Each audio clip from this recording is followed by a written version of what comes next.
Welcome to Tales from the Fandom, a podcast that brings a special guest out of the multiverse and straight to you. And now your host, David Ginsburg. Hello, everybody, and welcome to another episode of Tales from the Fandom. I am back, and so is another of my wonderful guests. If you have listened to the episode 111, you would have heard from Melanie, also known as Magical Girl Melanie on the internet. Whoop, whoop. And she is back to talk about more fandom stuff. And I am so happy to have her back. Melanie, welcome back to the podcast. Thank you. I was just talking to you before we got started. I can't believe that your episode is only episode 111. So you're one of my more recent guests coming back to the podcast. What have you been up to since that time? Yeah, it must have been like, I'm going to guess, I'm trying to think when we actually recorded it. And I think the third season of Jessica the second season wasn't out yet. I don't think. No. I think we were talking about it, but it wasn't out. And I think that came out in like July.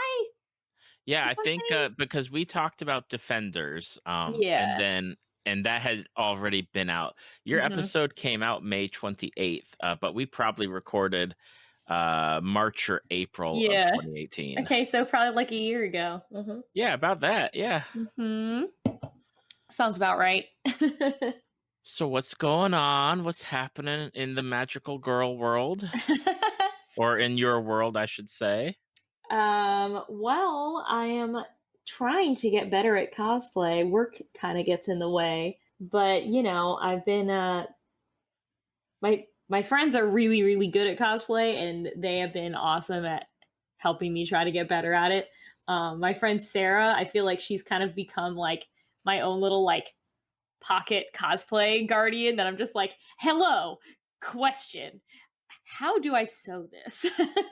And she'll like draw me little diagrams. Like, it's amazing. But yeah, I'm making my first ever like 100% from scratch cosplay. Normally I do like, I'll get like thrift stuff or like Amazon things and like modify them or like cut stuff and sew things to it. But like, we like made a pattern and it has wings. I'm staring at them on the floor right now. Yeah, so at the time we're recording this, MomoCon starts tomorrow, and of course, I'm not done any of my stuff, so I stayed up all night last night.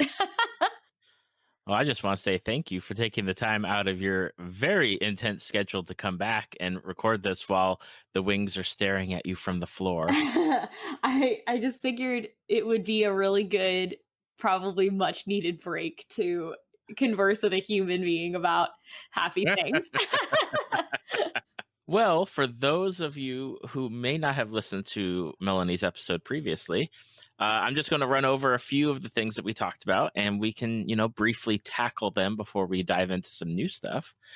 One of the things was Jessica Jones, because you cosplayed Jessica Jones and met Kristen Ritter. Kristen Ritter, there you go. See, I knew that I had other people here for a reason. I met somebody else. Actually, I've met two other people, I think, since we recorded. Yes, two other people. Hit me. On the show. I've met Mike Coulter. I met him a couple times, actually. He plays Luke Cage. And he picked me up for our photo together. I was like, oh my goodness. That was a lot.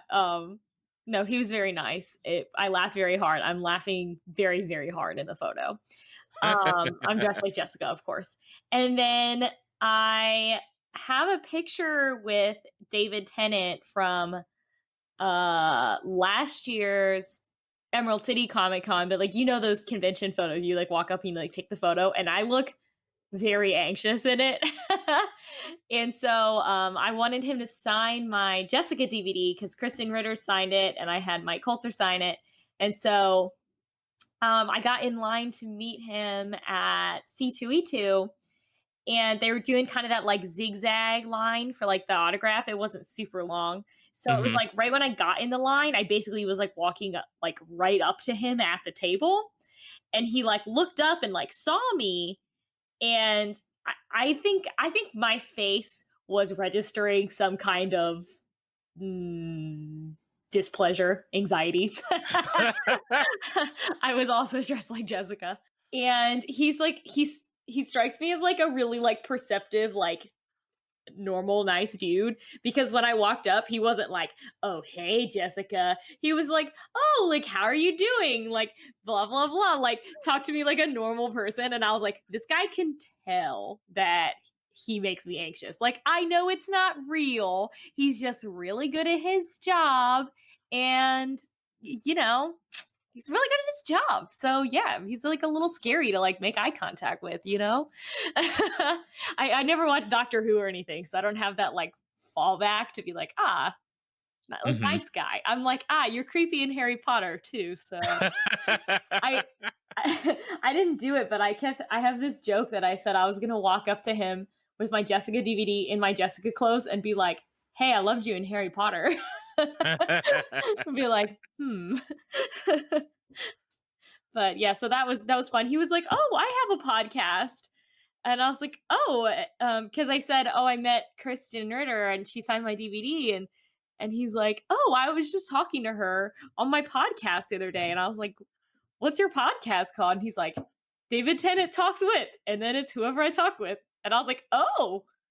I was like, "Cool." He's like, "Yeah, it comes out on Tuesday." And I was like, "That's great. Thank you for this normal conversation. I'm going to leave now." And then I listened to the podcast episode. It was really good. So that's my David Tennant story. That's a good story. So now here we are. We've got let's see here with Jessica Jones. We are waiting. I think it's this year is season 3. It's this year, and I don't know why. Like they keep being like coming soon, and I'm like, yes, okay. Like why? Like give me a date. Give me a date.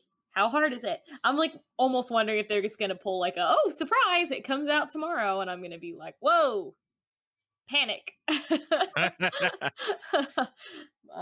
But yeah, I mean, I don't know. I kind of laughed because when season 2 came out, it took me so long to. I don't remember if I had said this last time, but I have her.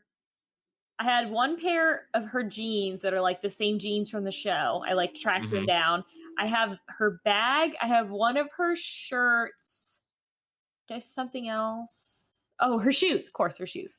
They're my favorite shoes. I wear them all over the place, not just for cosplay. They are my favorite shoes.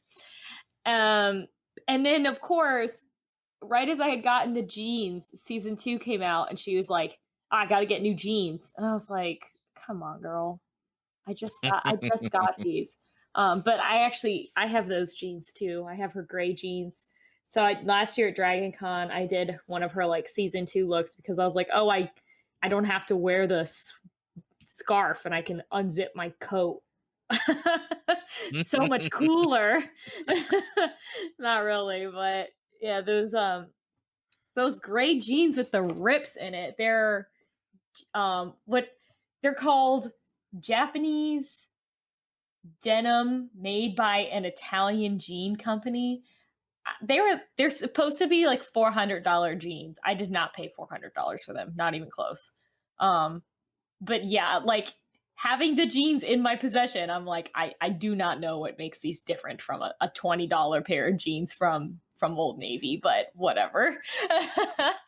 That's always something at my house. It's boggles the mind of why are you paying that much money? Like it's the same thing. I don't get it. Yeah, I really don't get it. And also, like, I know Kristen Ritter is like really small, but I had to buy literally the biggest size of those pants that they sold. Like, I think the biggest size was like a 29 waist size or something. And I was like, what?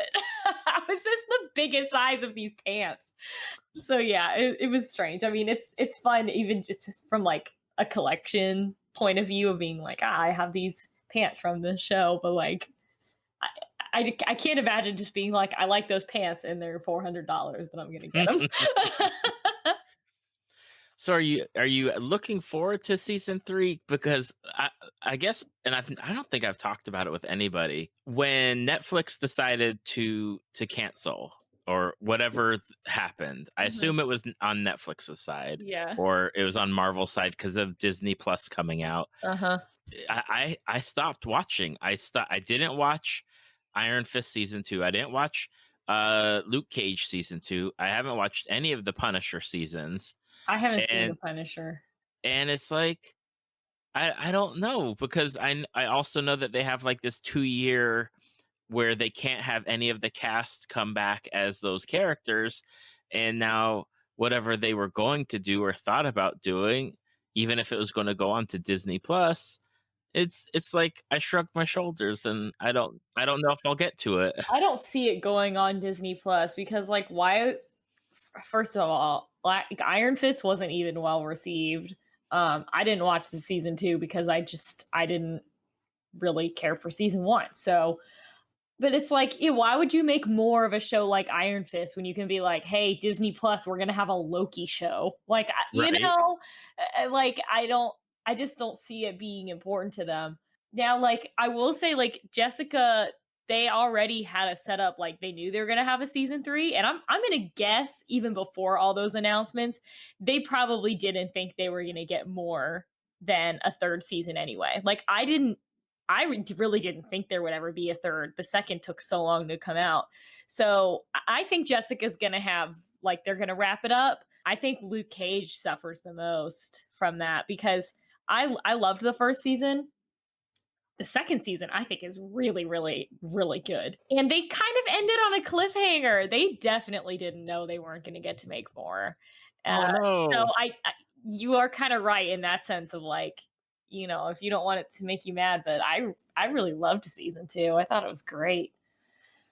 I'm gonna have to go and watch it. I just finished watching something else, and it was Mhm. like, okay, now I've got like a hole in my schedule again, and I can watch things. Mhm. That's me. That's me with Westworld now. But yeah, and this is the other thing I thought was weird. They were doing a whole did you see the Defenders auction? Like, they were auctioning off stuff from Daredevil, Luke Hmm. Cage, and Iron Fist, and not Jessica. I was like, is it because the third season's not out yet? I mean, they're done filming. Like, she is very pregnant. They are not filming anymore. Right. I just thought that was kind of weird because, I mean, maybe a good thing I can't watch that auction because watching her scarf sell for like $3,000, not to me, would kind of break my heart, as like irrational as I know that is. Like, the scarf is the one thing, like, it doesn't have to, I don't need the one worn on the show, but like, this is the one thing I wish I could somehow, I know what the scarf is, but like, finding a used scarf online that somebody's like, this is a designer gray scarf. It's just, it's just hard to track down. Like, her one shirt was from Urban Outfitters. Like, that wasn't a big deal. Oh my goodness. Yeah, it's definitely going to be interesting to see what happens, or what, but especially with all, like you said, the Disney Plus shows. We get Loki, we get WandaVision, we get Bucky and Falcon, we get like Is that so a many. real show? Bucky and Falcon? Yeah, I think it's either Falcon and Bucky or Bucky and Falcon, and Hey, I don't think it's gonna be are we a sure that's long. not a fan-made show? Wait, I'm Googling this now. No, it is a real show. I'll talk while you Google, Okay. but I don't think it's gonna be like a long run. I think it's gonna be It's like real. a 3 episode show where maybe each episode's like an hour and a half or something, where it's gonna be like more of like Oh a my mini God. series. Wow. Okay, so this totally makes it look like the Ghost and The Ghost and Drogon. Ghost and Torment. Oh, or Ghost and Drogon. Yeah, that'd be fine too. I just remember I saw a bunch of like posters that was like for the Netflix ones, and like some of them were definitely not real. And I just Mhm. assumed that the Falcon and Winter Soldier TV series was not a real one. That is so hilarious. When have these two ever actually spoken words? Actually, does Bucky talk to anyone that's He not does. Steven? They are crammed in the back of the car during Civil War, or is it I think it's Civil War, where they're in the back of the car together, and like Steve's driving or something. Okay. Okay. That's about it. I feel like I'm on my brother and me now that I'm like Googling in the middle of recording. Like I feel like they're always doing that. They're like, wait, I'm gonna check. To the internet, Yeah. where all answers are. Yeah, I love the McElroys. They're so funny. All right, so we'll get past Marvel here in the hopes that maybe, and let me just put this out there for my many listeners that I have. If you happen to come across this designer scarf, you know who needs it, okay? Gray designer scarf of some kind, just reach out to Melanie. Oh my gosh. Yeah, it's called the Minerva gray scarf. The Minerva Gray. Okay, Yeah. Minerva Gray. Don't be looking for it. Now, one of the other things that we talked about back in your episode was a show I had never watched, but I have, and I've watched almost all of it except for the last season, and that is Steven Universe. Oh wow. That's And so good. I mean, I buckled down and I was like, oh, this show, whatever. Like, people just keep talking about it. And Literally me when I started it. But like nobody was talking about it then. I was just like, oh, it's cute. the episodes are so short. I'm like, okay, I can get through like 5 of these or 10 of these as opposed to watching like one episode of a normal TV show. Yeah. And I have to say, granted, I haven't seen the last season of it or whatever they're calling the last season. Holy cow, it's so very good. Yeah, it really is. It really is. It's like every time they do something that I'm like, wow, that's never been done before. And like, what more could they possibly do? Somehow, like they top themselves. And you're like, yes, they did the impossible. They made it gayer. I don't know how, but they found a way. I love it so much. Yeah, it is definitely a good show. It definitely surprised me. I had so many people either on the podcast or off the podcast telling me about it. Mm-hmm. And honestly, it was the animation style to begin with. I'll straight up own that. Like sometimes I just don't like the style, but it works and it's so good. And it also changes a lot. But yeah, like if you look at the art style, like how they used to draw Steven versus how they draw Steven now, like everything is much cuter now. Like everything looked a little like he looked a lot dopier before, and everything is more like chibi looking. By the time you get to like Giant Woman, even like the first song, everything starts like shifting and like looking a little different, a little better. Yeah, it is definitely good, and I can highly recommend it to people now. Definitely check it out. Just got to get that last season in because I think I had to stream it on Cartoon Network, and Cartoon Network wasn't being very nice about letting me stream it. Yeah, that's it can be kind of difficult to track down all the Stevens sometimes for some reason. It also has like the most bizarre schedule when it is on Cartoon Network. Like, and I mean, it's all Cartoon Network. It has nothing to do with the show. They're always like, we don't know when they're gonna put these out. Like literally, they'll say that. They're like, I don't know. And Cartoon Network will be like, yeah, we're just gonna not have anything for 8 months, and then all of a sudden they'll be like, in 3 weeks, 8 brand new Steven Universes in a row, and you're like, why? Can you just put them out like normal? Like, I'll just watch one a week. Like, it's fine, but you just go months and months, and then you're like, wait, this is still the same season? Is this a new season? I don't know. I don't know. It's so crazy. Yeah. But I guess as long as they're still putting them out and they're good quality. Yeah. So I will let you know when you watch the next season. Even when I watched the season finale, I was like, oh no, is my show ending? And I didn't know, because that would be bad, like not being prepared for that. But it watches like it could be the end of the series. And I think they probably had that thing where they thought they weren't going to get to make more, but they are. So it's okay. So it's not really the end. But it feels like they like wrapped everything up and you're like, what? Now, one of the new things that we're going to talk about is a show that just ended, causing multiple controversies across the world, the internet.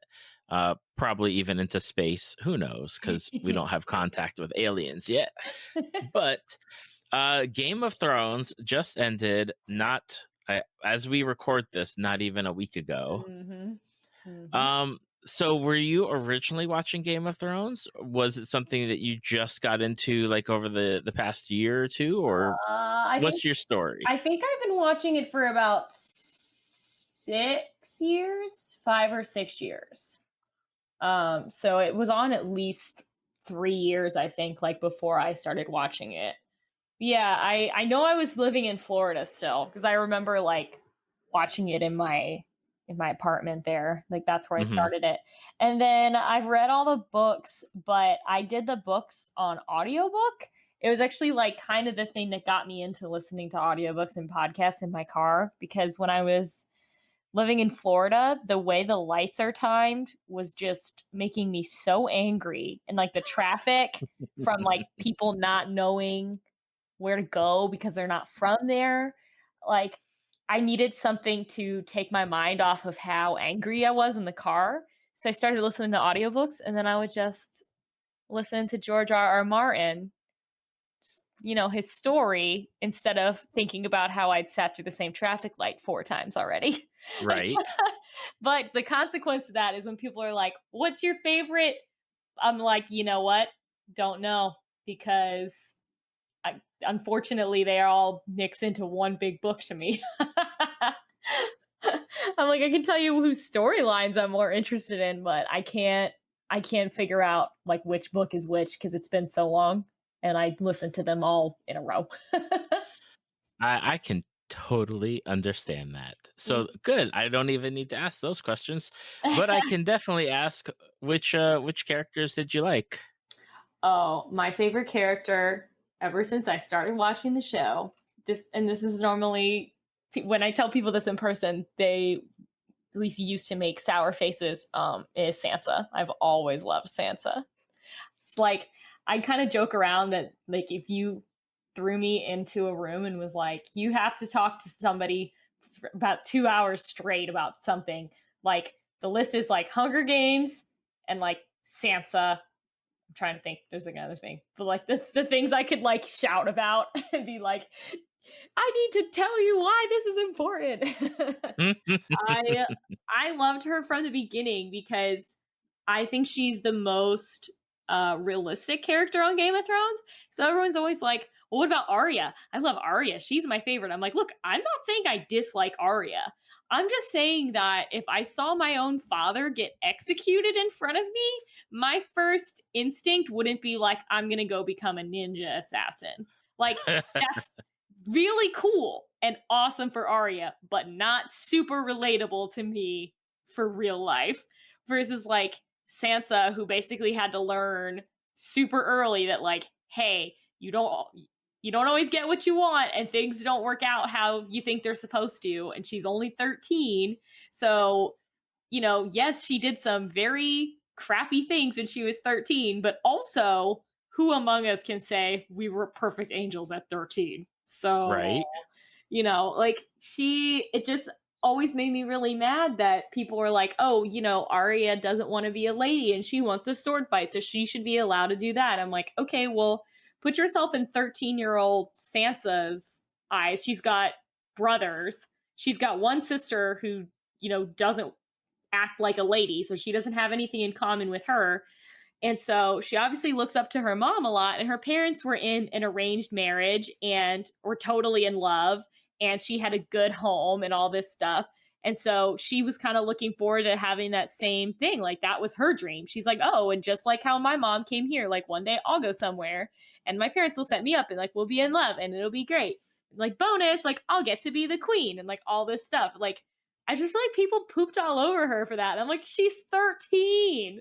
Right. Like, when I was 13, I wanted to be probably like a pop star or something, like same thing. So I just love her. I think I'd been saying since I started watching the show, I'm like, just you wait. Her time's coming and you're all going to jump on the Sansa's cool now ship. I'm going to push you off and say, I'm driving this thing. I've been here the whole time. I want to cosplay her at Dragon Con this year. I've basically just been like waiting for her to be like represented as an adult on the show, because even though I think Sophie Turner is maybe only like no more than like 4 years younger than me, maybe only like 2, but you know, she was represented as a kid for so long, and I'm like, okay, she's an adult, so I can cosplay her now. Yay! Right. Exactly. Yeah. And I guess I should put the warning of Game of Thrones is over, and we're totally cool with spoilers. Yeah, But, you know, I kind of figured, because by the time this comes out, like, also it'll if be people okay. end up warning, and it's like, hey, I'm about to talk about Game of Thrones. So I think the only really spoilery thing I said in there was maybe from like the 3rd episode. and that doesn't matter. So it's all good. It's all good. Yeah. If people have been listening, they understand that this is not something that pulls punches when it comes to spoilers. Yeah, I actually listened to a Game of Thrones podcast. I listened to the one by the guys from Entertainment Weekly, and I get almost as excited every Monday to listen to the podcast and hear if they thought the same things as me. Like almost as excited as I did to watch the actual show. It's so good. Pretty much always like we would agree, so which is pretty fun. They're doing like one last like kind of epilogue-y like wrap up episode on Friday, so I'm like, oh, one more. Can't wait. Yeah, that's what happens when shows end and people do podcasts. They either have to make a decision to keep going and figure out what they're going to talk about, or just end it. Yeah, I think they said there was a different HBO show originally they had one for, but obviously it didn't blow up nearly the same way as the Game of Thrones one did. But since they're the Entertainment Weekly one, like the one guy is a TV critic, and he's like read the books and is like a big fan of the books and stuff. So he would talk about all like the theories and like stuff that he thought was going on. And then the other guy, like he's a fan too, but he's the Entertainment Weekly correspondent. So he is on the set while they're filming. So then it's kind of fun because the podcast, the one guy will be like, oh, well, here's what I think is happening in the plot. And then the other guy will be like, okay, cool. Now the episode's out, I can tell you about all the stuff that I saw while they were filming. And like, here's some stuff they did, or like, here's a funny story. And then I'm like, oh, I love this. That's definitely cool. Yeah. Should definitely check it out.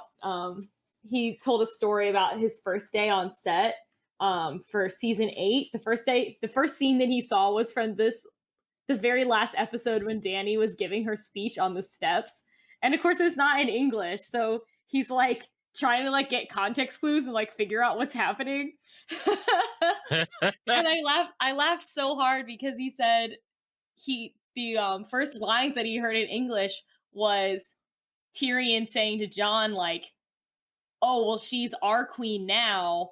Or like she's everyone's queen or something. And then Tyrion saying like, oh, tell that to Sansa. And like he had no context, so he was like, oh my god, what did she do to Sansa? Is she dead?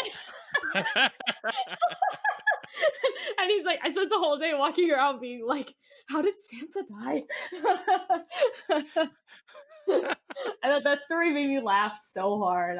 I was just driving in my car yesterday picking up all my cosplay supplies. Oh, I just remembered I'm supposed to. Oh yeah, it's early. I have no concept of time anymore. So a friend of mine is letting me borrow part of their costume for one of my other cosplays, and I'm like, oh, I have to go pick that up today.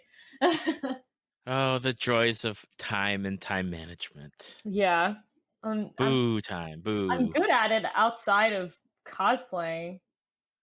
My friend Sarah is also an expert at that. She like sends me pictures. She's like, oh, I finished all of my cosplays, and also I'm moving the week before MomoCon, and everything's packed up and I'm ready to go. And I'm like, she's a witch.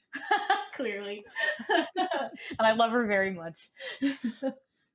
So now that the season is over and the series is over, and we're done with Game of Thrones, at least temporarily, until HBO figures out what they're going to do, and it's not going to be Arya the Explorer or Pirate Queen or Ninja Assassin, because apparently people were so enamored with it that they were harassing HBO, and HBO came out with a statement saying, no, we're not doing that. What did you think overall? Series, season, anything. What was your Game of Thrones takeaway? So, a couple comments. I think that people's comments about it feeling rushed are completely valid. I agree. It just like it feels a little bit like you're kind of cheated when like we've watched characters like be in like kind of like longer, more boring storylines for like a long time, like nowhere near Westeros, and then it's like, oh hey, we got the Queen to Westeros. All right, it's all done now. It's like I would have watched like 4 episodes of just them like trying to figure out how to like sneaky political figure this stuff out. So I get people from that.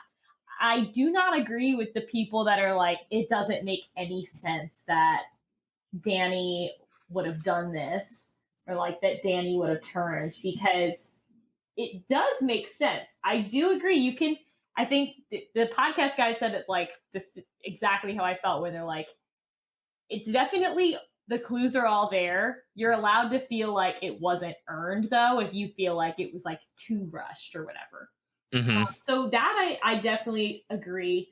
In terms of like the end of the show, I guess it's kind of about like what I expected. Like, especially if you take away just like the feeling of it being rushed, I kind of figured, I was like, look, it's gonna end where like it's gonna be a like quote unquote good guy on the throne, but like probably not anything that anyone's gonna like feel personally satisfied about. And I'm like, because that's just the way the show is. I think part of the reason that people were so upset about Dany's twist is because it's been a long time since anyone's had like a big classic Game of Thrones like knife to the gut kind of thing.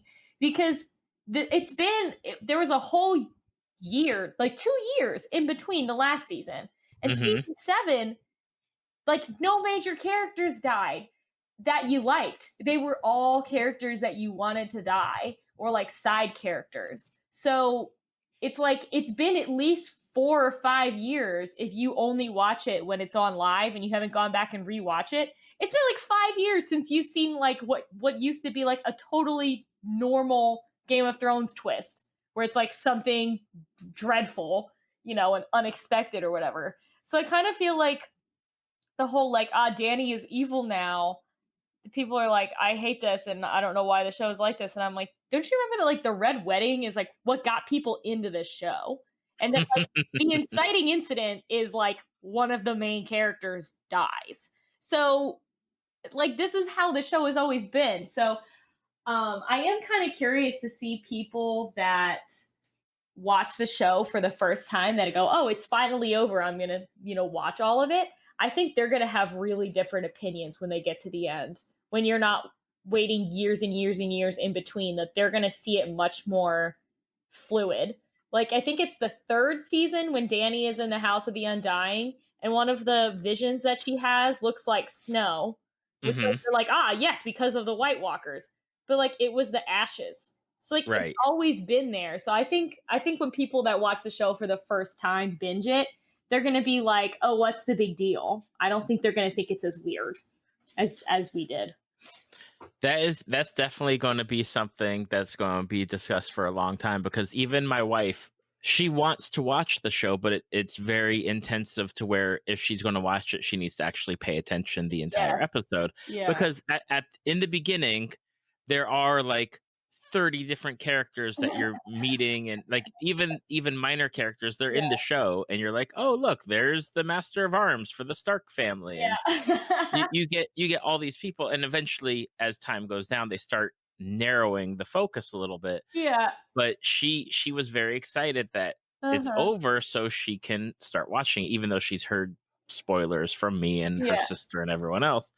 It is something where, and I don't know if people have forgotten, but George R.R. Martin gave them the broad strokes of how he was going to end the book and who ends up on the Iron Throne. Yeah, I find it really unlikely that he was like if they were like, hey, so we're gonna make Dany evil, and he's like, no, and they're like, we're gonna do it anyway. Like, I just really doubt it. Like, I think a lot of people are like, oh, well, he isn't like, he doesn't have any like rights to the show. And I'm like, yeah, but I don't think they're jerks. You know what I mean? Mhm. Like they're gonna ask, be like, hey, do you think this tracks or whatever? Like, I'm sure like something big like that, like they used his Hodor thing. Like, I don't know why they wouldn't, like, it could still end differently, but like I think when he says, oh, my books are gonna end differently, he means like the little epilogue stories. Like, I think at its core, like Dany's gonna go crazy and I think John's gonna kill her, like regardless. Yeah, the poor guy that was on the Game of Thrones set, somebody like casually mentioned, was like, yeah, and John, kills Dany, and he was like, yeah, and basically did like a Brooklyn Nine-Nine, like cool, cool, cool, cool, cool, cool, cool, cool, cool, cool, cool. And then like he's like, I had to go for a walk for 20 minutes by myself to just like, he's like, because it was just pinging around in my head. He's like, you realize it's been like a whole year that I'm just like, someone's talking to me about Game of Thrones, and in my brain it's just like, John kills Dany, John kills Dany, John kills Dany. He's like, I can't say it to anybody. When that scene happened, it took me a moment to figure out who had been stabbed. That was my favorite part about it too. For the love of everything, I thought when they were in the 5th episode, when John comes across Grey Worm and the Unsullied, I thought that Grey Worm was going to take John out. Oh, yeah. I was like, Right because there's that look between them, and I'm like, oh man, he's going to take him out with that spear and be like, oh, casualty of war. So weird. He just found him dead with a spear in him. But yeah, that last scene, or the last episode, I was like, wait, who stabs who? Because I totally was going to go with Dany's going to kill John, and Arya's going to like have somebody's face and kill her at the end. But that's me. Yeah. Like, I really like that. My top 3 things about the episode was I liked that moment of, I really wasn't sure, and I was like, who stabbed who? It was like very much like Shakespearean tragedy, which is totally what Game of Thrones is a lot of. And then my other favorite part was the great shot of her walking out with the dragon wings behind her. I was like, yes. I was like watching at a friend's, like a friend of mine, neighbors are having a viewing party. I've only like met them a couple times. They walked out, or Dany walked out with the dragon wings, and I went, oh, like out loud to myself, oh. Yeah, that was a cool visual. I liked it. And my favorite part was watching my girl finally get what she earned and getting crowned a queen. And oh my god, that dress. You could do a whole podcast on just me being like, I need that dress, and I have none of the skills to make it. Yeah, it is that I liked, and I'm stumbling over my words because I'm trying to catch up with my brain. There was I was reading this story or this article about the season or the series finale, and they're like, why didn't anybody else say, hey, you know what? If they can have their own country, why can't we have ours?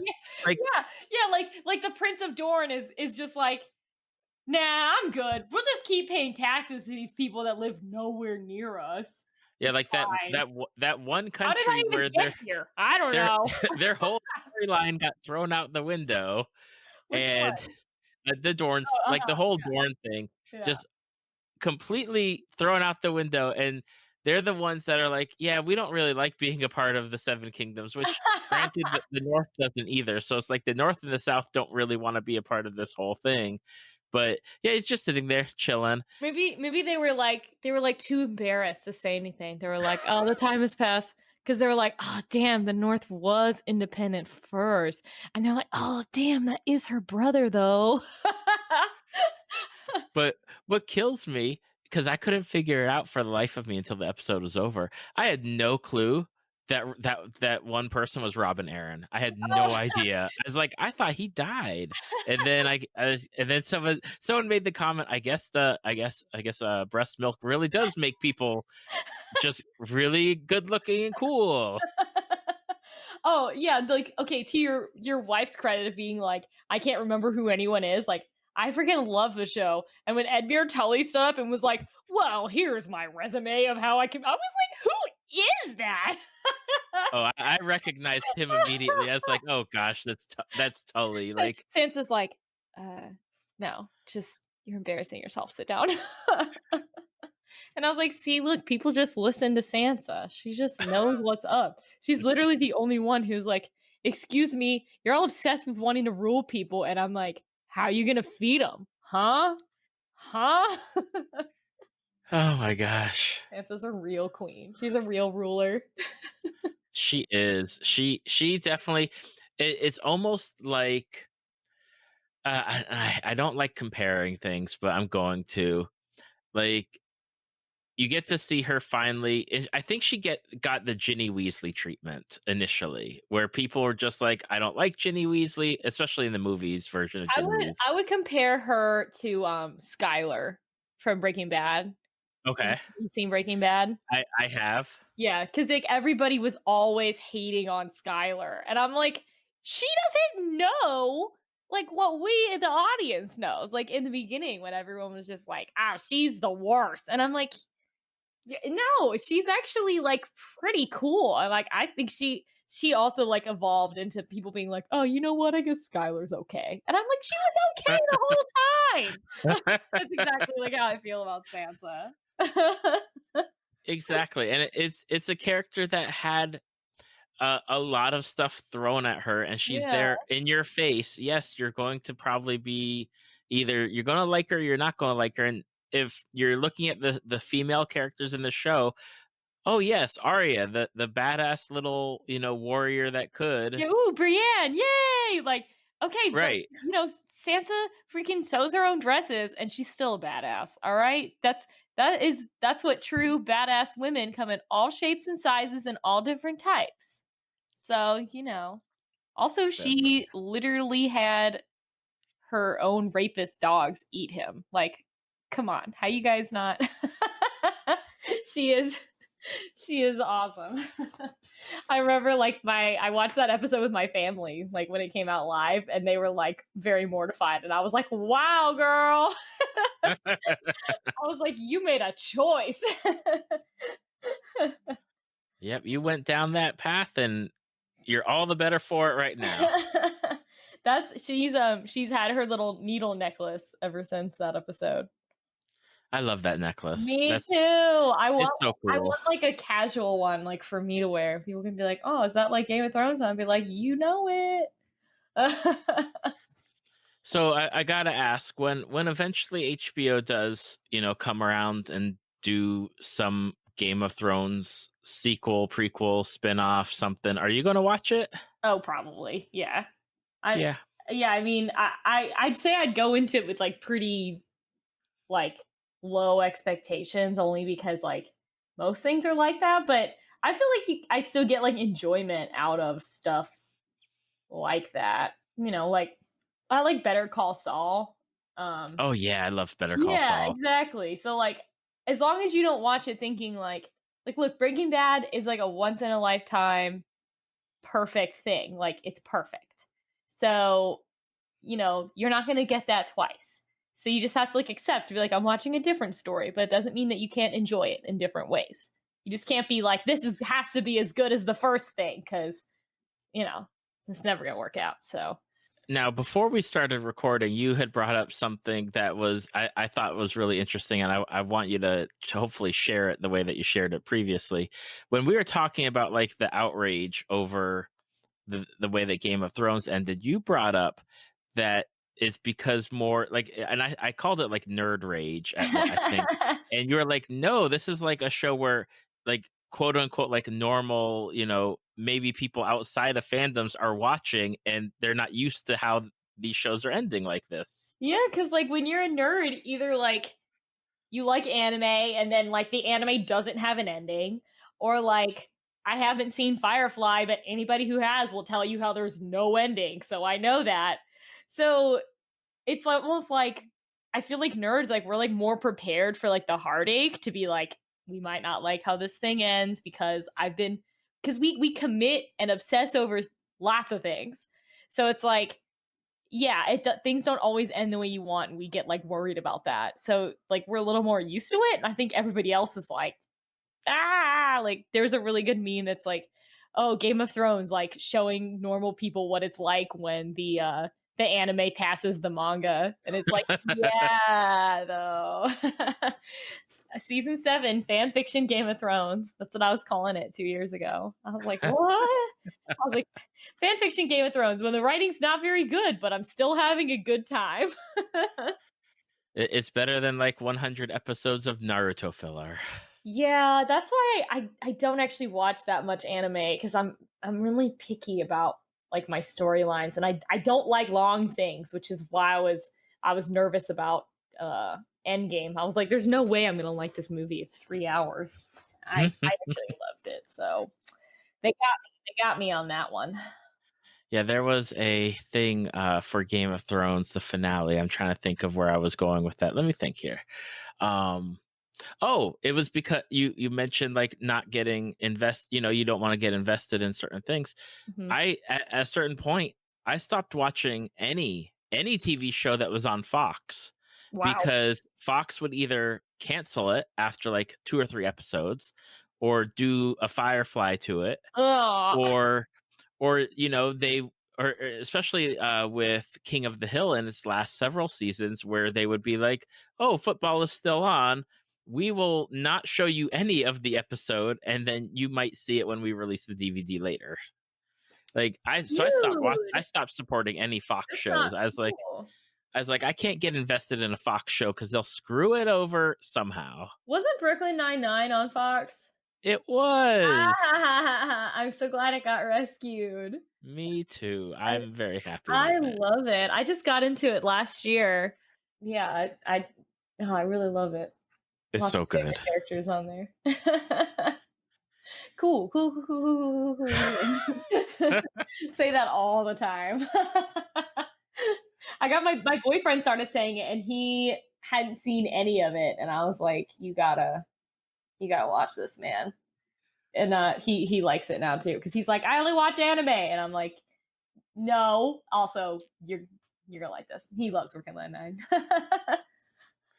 It's a good show. Everyone needs to go watch it. Yeah, we need more like I put it in like the same category as like Parks and Rec, where like it actually like makes you feel better. Like we need more comedy that is like people like enjoying other people. You know what I mean? Mm-hmm. Exactly. I love it. So off of Game of Thrones, we're gonna talk about what you're doing now, which is looking at your cosplay. Yes. You're still into cosplay, even after all the year that has passed. You're still in it. Mm-hmm. I would love to be in it more. It's just I mean, it's the age-old problem. It's like it's hard to find time for it. It's expensive, and I travel for work, so when I'm home, like the first day that I'm home, I lack motivation for anything, let alone like not just cosplay. Like I just stay in bed all day. So, but I'm a little ambitious for MomoCon. I said I was gonna wear Pearl tomorrow. I mean, that's kind of gonna depend on how much of my stuff I finish. Like, I really don't want to be that person that's like, I can't come to the first day of the con because I'm doing my stuff. But like, I have 2 friends that are staying with me for the convention too, and they're coming on Thursday. So I'm like, well, it's also kind of easier if I'm here to like let them in, and I want the place to look nice when they get here. Mm-hmm. Obviously, it doesn't right now since I'm working on cosplay. But yeah, so I was supposed to wear Pearl tomorrow, just the outfit that I made last year. And then Friday, I was going to do Monica from the Doki Doki Literature Club during the day. And then I have a KDA, the like League of Legends music pop group. Yep. So I'm Ari for that. And then Saturday is the costume contest. So I have my big demon Homura costume I'm trying to finish. And then Sunday, I'm being Mina from My Hero Academia, and I made my boyfriend Kirishima gears, but I don't know if I'll be able to make the mask.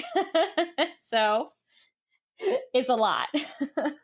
It is a lot. But it's just supposed to be fun. It's more important that it's fun than, stressful. But that's right. Fun over stress. Yeah, so that's why I'm like, I have to kind of figure out, am I going to, half finish Homura and, just accept it or whatever. So we'll see. Is this your first con of the year? Or have you been to other cons this year? No, I've gone to 2 cons this year already. I did let's see, February I went to KatsuCon in February, and I went to C2E2 in Chicago in that was in March this year. Yeah. Next year it's going to be in February, and like the year before it was in April. I'm like, "Oh my gosh. You guys are killing me. I'm going to have to go to Chicago next year in February?" Oh, There might be boy. a blizzard. Yeah, my best friend lives there, so I kind of decided next year I'm only gonna have one out of state con, and I'd rather it be C2E2 because since my best friend lives there, and I'm like, just no though. Oh man. Well, I guess maybe I'll bring Sansa next year. Hey, there you go. Hopefully it snows. I changed my mind. Oh man. Oh, and not only are you cosplaying, but you also, which was really fun on many different occasions, you also have been streaming on the Twitch. Oh, it's so fun when you come in there. I love that. But maybe that's what I should do today. I did it a couple times last year, where I had my stream on while I was working on cosplay, and it does Mhm. kind of stop you from procrastinating because if like even if it's like says one person's watching, or even if nobody's watching you, it's like you can't just like sit on the couch and watch TV. Then like why do you have this on? So it's like it kind of makes you like talk while you're working or whatever. So I don't Right. know. My house is kind of messy for me to do that. Yeah, I've been streaming during the day normally when I'm working, and it's easy because I'm home alone, so I can talk and work, and it's not a problem. But then I want to stream at night, but I feel weird talking if my wife is like in the other room Yeah, yeah. or the kids are upstairs. It's like Uh-huh. that's so strange. So Uh-huh. I know what you mean. Yeah, I don't think I could stream right now because everyone would see the feather hell that I'm currently living in. They're like, it's like those rooster feathers. And I'm thinking now, at first I was like, I've never seen a black rooster. Then I thought they must exist. And now I'm thinking, regardless of them existing, these feathers are dyed because they are all over my hands. They are, the tips of my fingers are black from touching so many feathers. And then I had to cut them. So there's pieces all over the floor. There's pieces in the rug. There's pieces on the couch. They're on my clothes. My socks I'm wearing, they're covered right now in feathers. This is worse than glitter, I think. At least glitter's cute. This is just messy. Oh. There are times where I think about cosplaying and I'm like, okay, it's relatively straightforward, but then I think about, yeah, it's not, because I've seen my wife do her projects sometimes for Mhm. sewing projects, and it's like it's not, and there's gonna be stuff on the floor, Yeah. and then I'm the one cleaning the stuff up, and Yeah. This seems relatively straightforward. Yeah, that's what I told myself when I was pinning all these feathers to the skirt and then realized that my sewing machine was going to get stuck in them 100 times. And it was only the first layer. So I don't blame you. Sometimes I'm doing cosplay and I'm like, do I think this is fun? Why do I do this? I tell people I like this.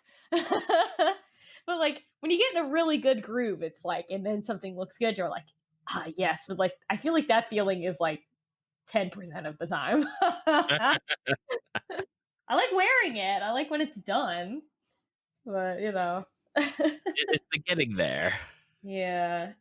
I was telling Sarah the other day, I said if I could have one cosplay superpower that's not like cheating and being like, all of my outfits come out perfect. Like the part that I hate most is when you go, I'm out of this thing, or I just realized I need a different thing, and like you have to go to the store.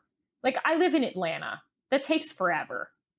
It's so bad. It eats up your whole day. Like I realized I left Home Depot yesterday and never made the spare keys, and I'm like, I have to go back. But I think I have to go back anyway because I think my pipes are too long for my wings. Womp womp womp. I don't even like going to those places just for normal purposes. Like, no thank you. No thank you at all. Yeah. Like my wife is like, "Oh, we could have them cut like, for whatever project. We can have them cut insert item here like wood, pipes, whatever." Yep. I'm like, Did "Do you both know of that how yesterday. you know how many times you've talked about that and then we go and wait and nobody wants to cut us anything?" See, you're just gonna have to have your wife put on like a cute outfit and some makeup, and then just be like, "Oh my gosh, this piece of wood, I just need it to be smaller." Yeah, literally, the back of my harness or my wings is this like wood block, and I didn't even buy it at Home Depot when I walked around with it yesterday. And I was like, "Can someone cut this?" And they did. That's right. That's how you get it. Get it. Yeah. I'm like, I'll thank you in my costume speech when I win a prize. And I was like, just kidding. I'm not going to win a prize. I was like, I don't even know if we're going to finish. Oh my goodness. Yeah. All right, Melanie. Well, for people that have made it to the end on your second episode back to the podcast, Woo! where are some of the places that people can go and find you if they want to check out pictures or see what you're doing? Where's some places? Instagram, and I have a Facebook page too. They're both under the same name, Magical Girl Melanie. And feel free to message me and be like, "Hey, why don't you should post on Instagram more?" And I'll be like, "Yeah, you're right. I forget to do that." But now it's convention season, and definitely if this Homura costume comes out the way I want it to, I'm gonna have a ton of photos. Awesome. And I'll make sure that I got your Twitch channel in there too. Yes, it's also Magical Girl Melanie. Make sure you have the notifications on so that way you know when she is streaming, because Yes. that's the best way to know when people are around. You've come in a couple times and I'm always like, "Oh my god, hey!" I do. I try to Very come fun. in. I got into streaming. Somebody inspired me to actually start streaming, and I did, and it's been a fun, enjoyable experience when Super I'm able to fun. do it. Yeah, mine is I drink wine and I play Spyro. It's great. If I can get a thing for my Switch, then I can drink wine and play Zelda, which is not as fun as saying Spyro and Wino, but yeah, Zelda and nothing starts with a Z that has to do with booze. Infidel. That's a good one, was me. Link and liquor. There we go. Lincoln Liquor. Perfect. That could be my next stream one day. Lincoln Liquor. All right, Melanie. Well, I appreciate you coming back to the podcast yet again and talking some good stuff. It's so fun. You woke me up a little bit now, so maybe I can get another row of feathers in before I fall asleep. I'm always here to help. Awesome. Thank you for listening to Tales from the Fandom. Subscribe to us on iTunes or your podcast app of choice. Follow us on Facebook at www.facebook.com/talesfromthefandom to see photos, links, leave feedback, and check out upcoming guests. If you'd like to be a guest, email David at talesfromthefandom@gmail.com.